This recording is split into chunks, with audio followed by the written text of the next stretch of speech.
Hello everyone, welcome to practice session number 5 for your UPSC CSAT 2025 preparation. Giving a basic structure about this practice session, इसमें we have 6 questions covered, जिसमें जो last 2 questions हैं, these are based on concept of mixtures and alligation and बहुत ही important property यहाँ पे discuss करी है. So don't miss out on the last 2 question.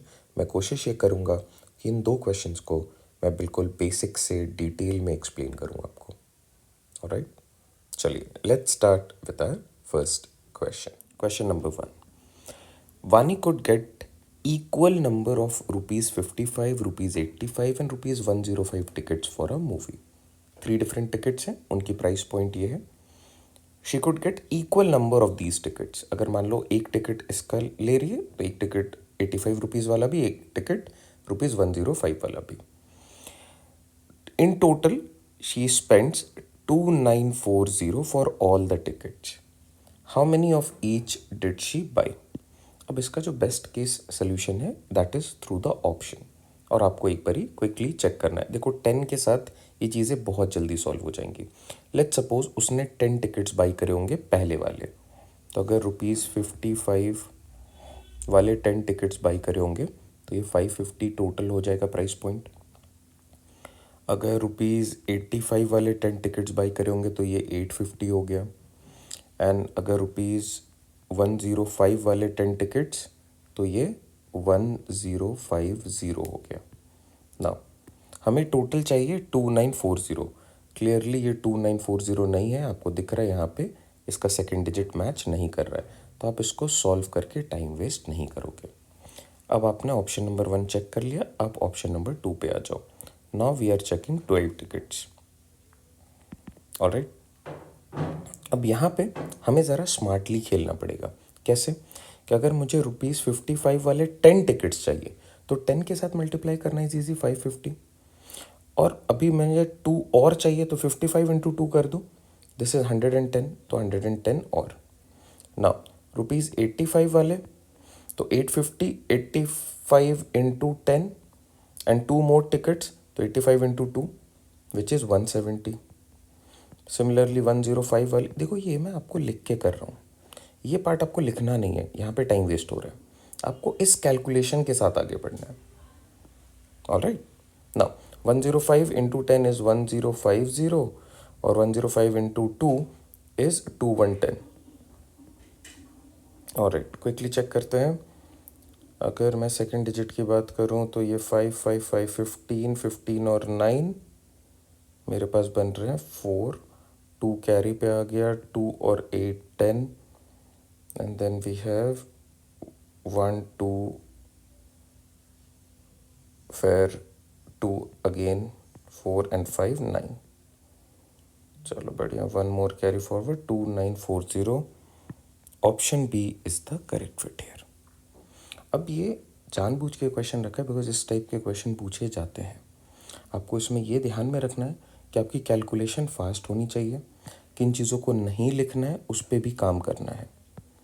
इनको मैं लिख के बता रहा हूँ. मैंने एक तरीका बताया आपको कि if you are multiplying any number with 12, तो अगर आप उसे 10 से मल्टीप्लाई कर लो तो 10 वाला मल्टीप्लिकेशन ईजी है, और 2 टाइम्स और मल्टीप्लाई कर लिया अगर आपको फाइनली उनको ऐड करना है.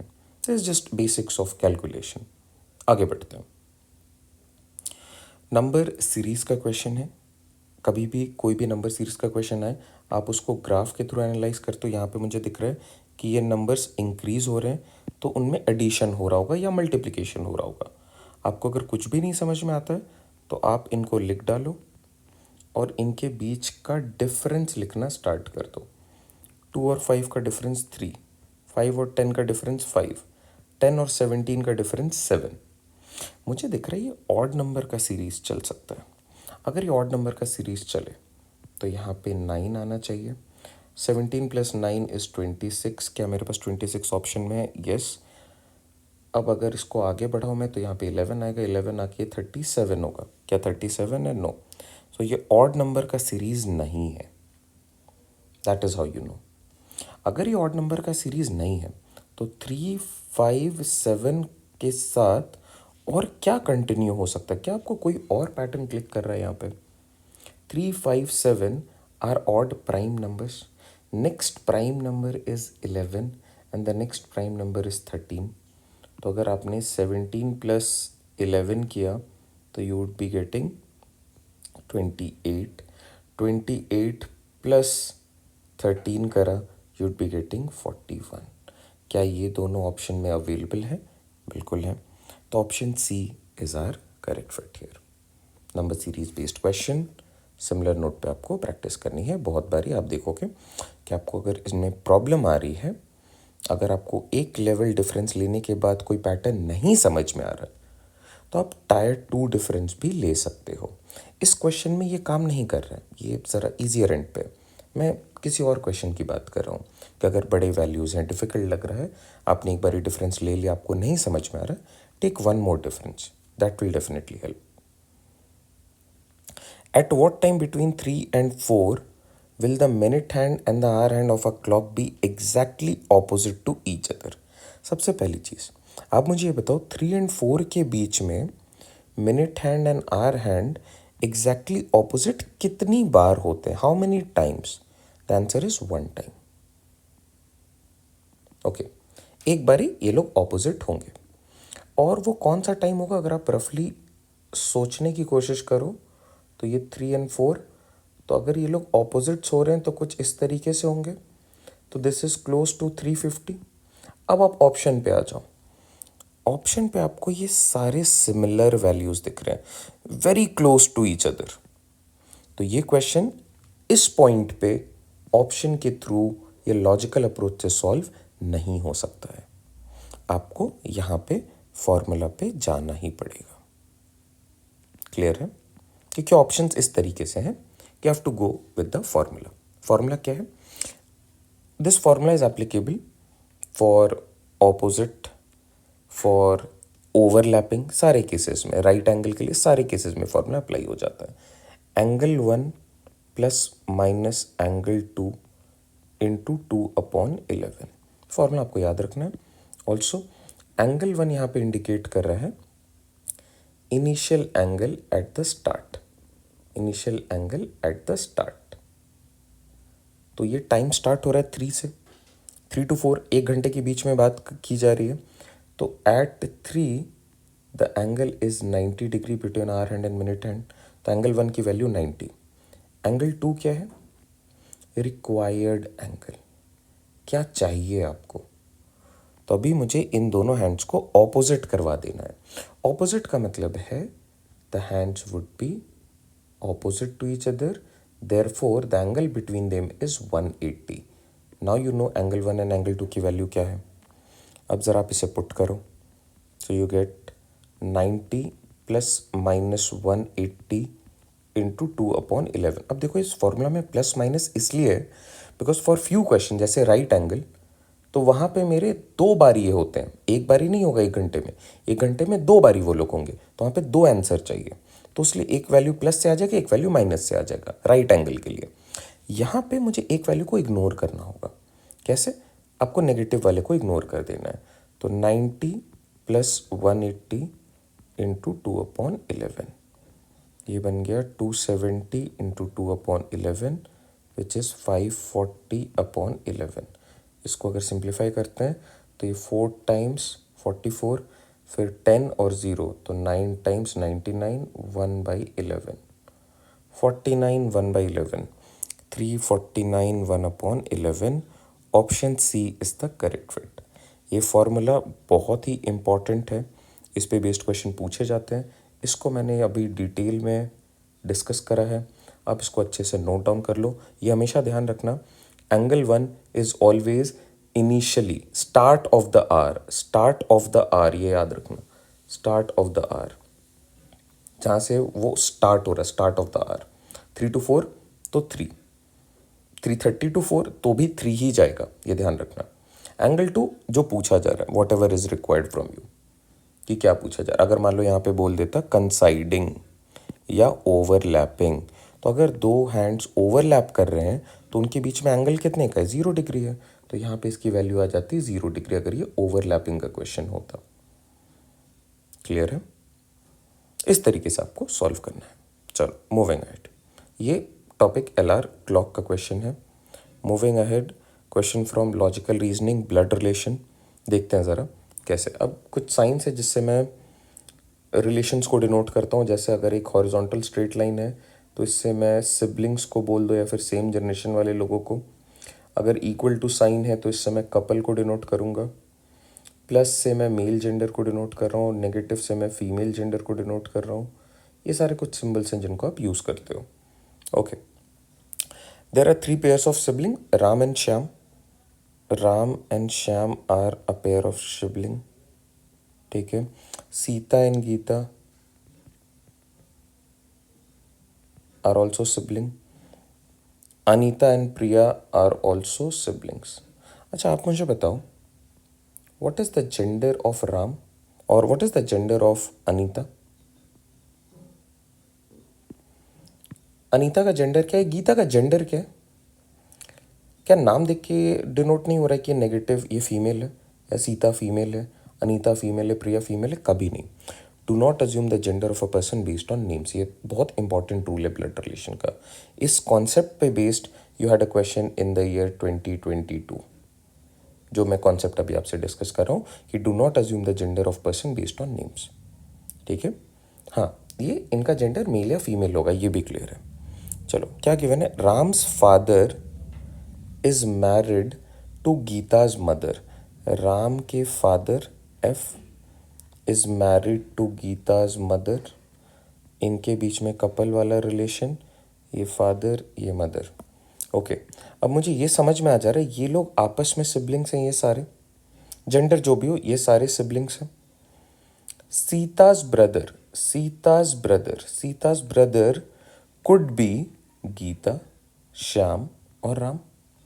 इन तीनों में से कोई होगा। ठीक है, क्योंकि ये लोग आपस में सिबलिंग्स हैं। तो सीताज ब्रदर कौन है? या तो ये दोनों या फिर ये, या तीनों ही। Sita's brother is married to Priya, so Priya is married, Sita's brother is married to Priya, which means Priya का जेंडर नेगेटिव है। क्यों? क्योंकि एक couple is always male and female, ये ध्यान रखना है।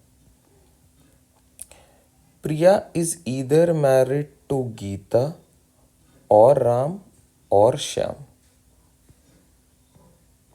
Now what is the relationship between Ram and Priya? तो अगर राम प्रिया के साथ मैरिड है तो husband and wife,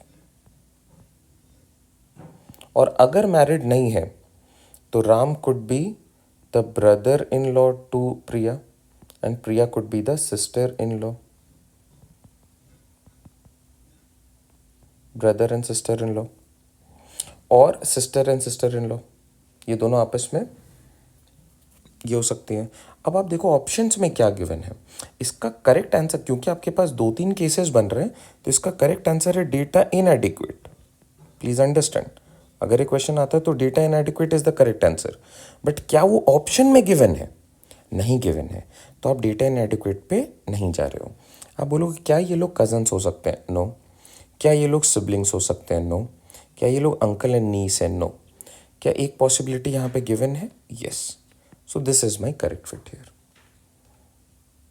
I hope आप इसे फॉलो कर पा रहे हैं। Brother and sister in law. Okay, but अगर मान लो यहाँ पे ये गिवन होता husband and wife, brother and sister in law, और फिर एक ऑप्शन ई होता डेटा इनएडिक्वेट, तो करेक्ट ऑप्शन होता डेटा इनएडिक्वेट।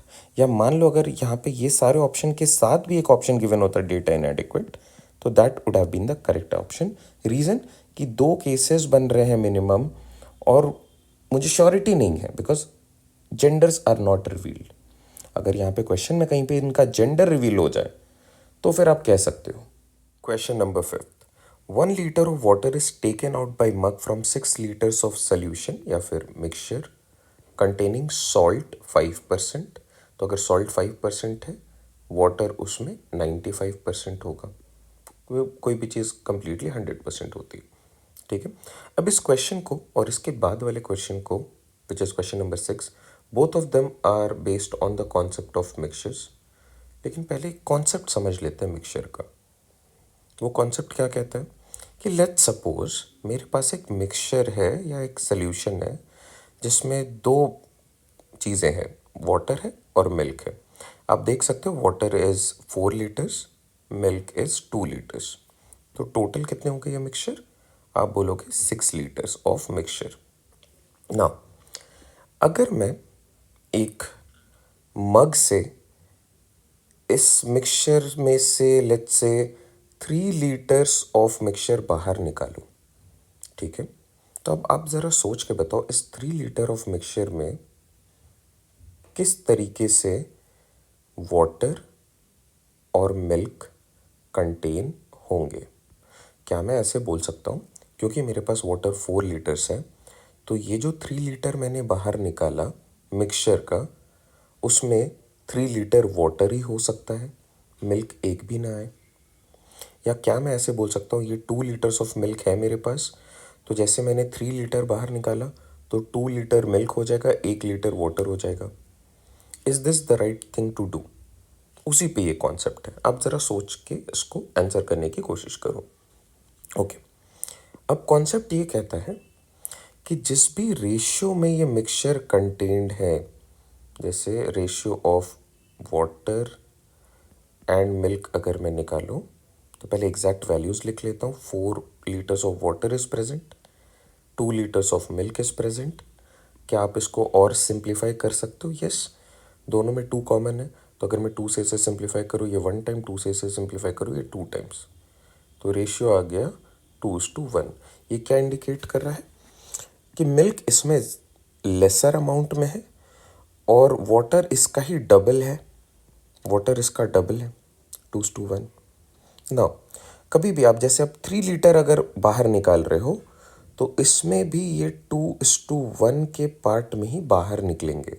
2:1 के पार्ट में अगर बाहर निकलेंगे तो क्या मैं मिल्क कैलकुलेट कर सकता हूँ एग्जैक्टली कितने अमाउंट? तो मैं बोलूँगा milk is 1 part out of a total of 2 + 1 3 parts into the total solution जो मैंने बाहर निकाला है। तो ये बन गया 1 लीटर। तो 1 लीटर मिल्क बाहर आएगा एंड इट इज़ ऑब्वियस, अगर 3 लीटर सोल्यूशन बाहर निकला है, 1 लीटर मिल्क है, तो 2 लीटर्स उसमें वाटर आएगा। ये कॉन्सेप्ट है मिक्सचर का। कभी भी आप दो चीज़ों को मिक्स करते हो और उसके बाद आप उनमें से मिक्सचर को बाहर निकालते हो, no matter whatever quantity you take out, उसमें जो ये दो चीज़ें हैं वो हमेशा उसी फॉर्म में बाहर आएंगी जिसमें वो कंटेन्ड थे। 2:1 के पार्ट्स में कंटेन्ड है, तो no matter how small I take out, अगर मैं 1 लीटर भी बाहर निकाल लूँ तो ये 1 लीटर भी पूरा का पूरा मिल्क या वाटर नहीं होगा। It will always be contained in this ratio of 2:1, जिसमें अगर मुझे मिल्क फाइंड आउट करना है तो मैं बोलूँगा milk is 1 part out of 2 + 1 3 parts into 1 litre. 1 litre का 1/3 इज 333.33 मिलीलीटर्स, तो ये 666.66 ml हो जाएगा। बिकॉज ये तो बेसिक्स है कि 1 litre is equal to 1000 ml, ये ध्यान रखना है। क्लियर है? तो 1 लीटर मतलब 1000 ml में अगर 1 पार्ट मिल्क है तो वो 333.33 ml होगा, अगर 2 पार्ट्स वाटर है तो वो 666.66 ml होगा। बेसिक्स कैसे कैलकुलेट करा, इसको कैलकुलेट करने के लिए अपने लोग करते हैं 2 parts out of 2 + 1 3 parts into 1 litre और 1000 ml। सिंप्लीफाई करने पे we would be getting this value as 666.66 ml। अब ज़रा वापस आ जाते हैं क्वेश्चन पे। क्या गिवन था हमारे पास? 1 litre of water is taken out by mug from 6 litres of solution. ये जो सोल्यूशन है ये 6 लीटर्स का है, या फिर आप इसे 6 लीटर्स बोलो और 6000 ml बोल दो, बात एक ही है, because we know 1 litre is 1000 ml। तो यहाँ पे मैं 6000 ml लिख रहा हूँ, ठीक है। इसमें इस सोल्यूशन में क्या क्या कंटेंट है? तो वाटर कंटेंट है एंड सॉल्ट कंटेंट है। जो दो कंपोनेंट्स हैं इसके वो है वाटर एंड सॉल्ट। सॉल्ट है ओनली 5%। तो अगर कोई भी चीज़ 5% है तो रिमेनिंग क्या होगा? कोई भी चीज़ कंप्लीट होती है 100% से। तो अगर उसमें 5% सॉल्ट है तो ऑब्वियसली उसमें 95% वाटर होगा। ये बात समझ में आ रही है? अब अगर मैं इसको रेशियो के टर्म में ब्रेक डाउन करूँ तो मैं लिख सकता हूँ इसे, water and salt are contained in this ratio 5% and 95%। अब आपको दिख रहा है अगर आप इसे सिंप्लीफाई करने जाओ तो परसेंट और परसेंट कैंसिल आउट हो जाएगा। 5 यहाँ से अगर मैं 5 से कैंसिल आउट करूँ तो ये 1 टाइम कैंसिल आउट होगा, ये कैंसिल आउट होगा 1 टाइम, और फिर 45 9 टाइम्स। तो रेशियो बन गया 19:1 का। आई होप ये आप क्लियर है। यहाँ से ये चीज़ें सिंप्लीफाई कर दिया ना। और मुझे एग्जैक्टली टोटल अमाउंट तो पता है ना, इट इज़ 6000 ml। उसमें ओनली 5% इज सॉल्ट। तो क्या मैं इसको ऐसे भी लिख सकता हूँ कि 5% of 6000 ml is basically 6 5 30, 300 ml। तो इस पूरे 6000 ml में वाटर और सॉल्ट किस तरीके से कंटेन्ड है? तो सॉल्ट है मेरे पास only 300 ml and water is 5700 ml। ये इस 6 लीटर्स का ब्रेकडाउन है। एक्चुअली में अभी ये कंटेन्ड है। ठीक है, अब ज़रा क्वेश्चन को समझते हैं अपने लोग कर क्या रहे हैं। ये एक्चुअल अभी हमारे पास सोल्यूशन है। अब इसमें क्वेश्चन बोलता है 1 litre of water is taken out. 1 litre अगर आपने बाहर निकाला, 1 लीटर का मतलब है 1000 ml। अब ये जो लैंग्वेज है ना, ये ऐसा है कि 1 litre of water is taken out. तो आपको लगेगा कि यार ये तो वाटर ही बाहर निकल रहा है, बट कहीं ना कहीं using the concept of mixture आपको ये पता है कि जब आप इस तरीके से बाहर निकालते हो चीज़ों को मिक्सचर में से, तो वो उसी रेशियो में बाहर आएंगी जिस रेशियो में वो इनिशियली कंटेन्ड है। तो ऐसा नहीं होगा कि 1 लीटर वाटर निकालना है तो 1 लीटर पूरा का पूरा वाटर आ जाएगा। क्यों? क्योंकि ये दोनों अभी मिक्स्ड है, तो उसी रेशियो में बाहर आएंगे जिसमें वो मिक्स्ड है। तो इस 1 लीटर ऑफ मिक्सचर बोल दो या वाटर बोल दो, इसमें भी वाटर एंड सॉल्ट किस फॉर्म में कंटेन्ड होंगे? 19:1 के फॉर्मेट पे। ओके, तो सॉल्ट कितना होगा? Salt is actually 1 part out of 19 + 1 20 parts into the total value which is 1000 ml। Simplify करते हैं तो ये बन गया 50 ml। तो 1000 ml में ओनली 50 ml इज सॉल्ट, तो बाकी का बाकी 950 ml, बिकॉज 1000 में से माइनस कर दो 50, यू गेट 950। तो ये 950 वाटर है और 50 ml इसमें सॉल्ट है। तो जब भी आप 1 लीटर बाहर निकाल रहे हो, वो पूरा का पूरा पानी बाहर नहीं निकलेगा, उसमें 950 ml वाटर निकलेगा और 50 ml सॉल्ट निकलेगा, because of their initial composition जो गिवन है। अब क्वेश्चन क्या पूछ रहा है उस पर आ जाते हैं। The percentage of salt in the remaining solution. अब देखिए, आपने इसमें से क्या क्या बाहर निकाल लिया है। इसमें से आप माइनस कर दो 950 ml वाटर एंड माइनस कर दो 50 ml सॉल्ट। तो रिमेनिंग सोल्यूशन क्या बना मेरे पास? Remaining solution is only 5000 ml और उसमें वाटर एंड सॉल्ट कितने हैं? तो 50 ml बाहर चला गया, now it is only 250 ml। 300 था, 50 बाहर चला गया तो 250। ये रिमेनिंग सोल्यूशन है। वाटर कितने हैं? 950 बाहर चला गया, तो 5700 में से अगर मैं 1000 माइनस करूं तो it is 47। 4750 ml water. Clear है? अब क्वेश्चन पढ़ते हैं। The percentage of salt in the remaining solution. Remaining solution में सॉल्ट का परसेंटेज क्या है, तो salt upon remaining solution into 100 percentage के लिए salt is 250, remaining solution is 5000 into 100. Let's simplify. 1020301235 5 times, तो 5%, इसमें सॉल्ट कितना है, 5% है. Option C is the correct fit. I hope. अब देखिए, ये क्वेश्चन मैं बिल्कुल बेसिक से बता रहा हूँ आपको, ब्रेक डाउन कर करके बता रहा हूँ. आप अगर इसको जल्दी सॉल्व करना चाहो that is also possible, but only when you have understood the concept कि कॉन्सेप्ट क्या है, किस तरीके से ये लोग बाहर जाते हैं या मिक्सचर के साथ कैसे काम करना होता है. ये आपको देख के लग रहा हो कि बहुत ज़्यादा कैलकुलेशन है, बट प्लीज़ अंडरस्टैंड मैंने बहुत सारे बेसिक कैलकुलेशन भी यहाँ पे करके आपको बताए हैं, सो दैट ऐसे सिमिलर एंड पे कोई भी क्वेश्चन आए तो आप उसमें ना फंसो. Alright, next. अब यहाँ पे कॉन्सेप्ट ऑफ एवापोरेशन आ रहा है. कॉन्सेप्ट ऑफ एवापोरेशन ये कहता है